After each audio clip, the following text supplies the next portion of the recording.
Good afternoon students. आज हम पढ़ेंगे देशी एवं विदेशी व्यापार में अंतर। कल हमने पढ़ा था विदेशी व्यापार क्या होता है। तो हमने फर्स्ट चैप्टर है जो हमारा देशी व्यापार है।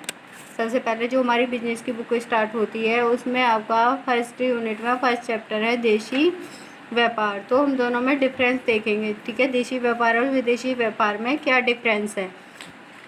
सबसे पहले दिया हुआ है आपका जन्म। देशी व्यापार का जन्म आवश्यकताओं के कारण होता है, जबकि विदेशी व्यापार का जन्म उत्पादन लागतों की विभिन्नता के कारण होता है, ठीक है। जो हमारा देशी व्यापार का जन्म है किसके अकॉर्डिंग होता है, आवश्यकता के, ठीक है। जितनी हमें आवश्यकता होगी उतना ही हमारे देश में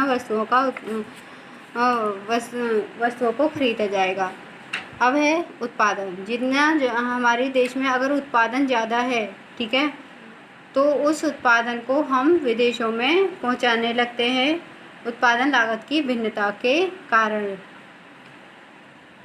सेकंड है आपका व्यापार का क्षेत्र। देशी व्यापार देश की सीमाओं के अंदर किया जाता है, जबकि हमारा विदेशी व्यापार देश की सीमाओं से के बाहर किया जाता है, ठीक है। व्यापार पर प्रतिबंध। देश की सीमाओं के अंदर राज्यों के बीच में कोई प्रतिबंध नहीं होता है व्यापार करने पर, जबकि दो देशों के बीच व्यापार करने पर प्रशुल्क संबंधी प्रतिबंध होते हैं, ठीक है। जो हमारे आयात कर और निर्यात कर लगाए जाते हैं, ठीक है।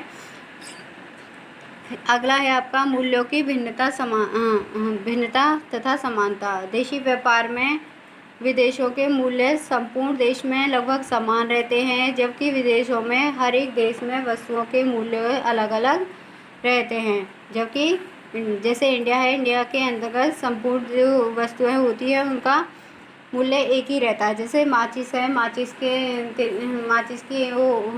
जो होती है उसका मूल्य क्या है, 1 रुपये है। नमक है, उसका मूल्य कितना है, 18 रुपये या 20 रुपये टाटा नमक। तो संपूर्ण देश में एक जैसा रहता है, जबकि हम दूसरे देश में चले जाएंगे तो उनका मूल्य चेंज हो जाता है। हर एक देश में हर वस्तु का मूल्य चेंज हो जाता है। औपचारिकताएं। देशी व्यापार औपचारिकताओं से प्रायः मुक्त होता है तथा अपेक्षाकृत सरल एवं कम जोखिम इसमें रहता है। मतलब कि इसमें कोई भी किसी तरह की कोई औपचारिकता नहीं निभानी पड़ती है और कम जोखिम होता है, जबकि हमारे विदेश में व्यापार में अनेक प्रकार की औपचारिकताएं निभानी पड़ती हैं और जोखिम भी ज़्यादा रहता है। देशी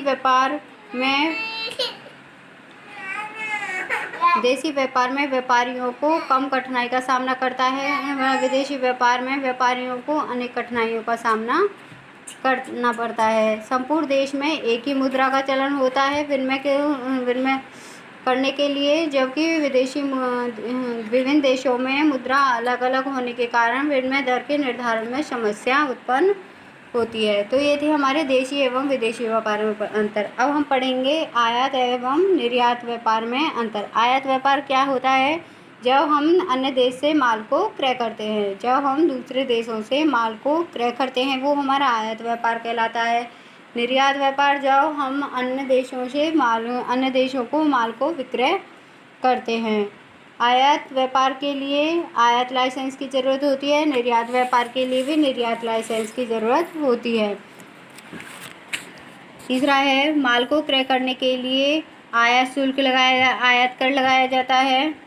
देखो, माल को क्रय करने पर लगाने वाला शुल्क आयात कर कहलाता है। माल को विक्रय करते समय लगाने वाला शुल्क निर्यात कर कहलाता है। इसके लिए किन किन प्रपत्रों का होना आवश्यक होता है, इंटेंड का होना आवश्यक होता है, ठीक है। इंटेंड मतलब ऑर्डर का होना आवश्यक होता है। प्रवेश बिल, विदेशी बिल, डाक चालान, डाक वारंट तथा रेलवे बिल्टी इनकी आवश्यकता होती है आयात व्यापार करने के लिए। निर्यात व्यापार करने के लिए जहाजी आज्ञा, जहाजी बिल, कप्तान की रसीद, ठीक है।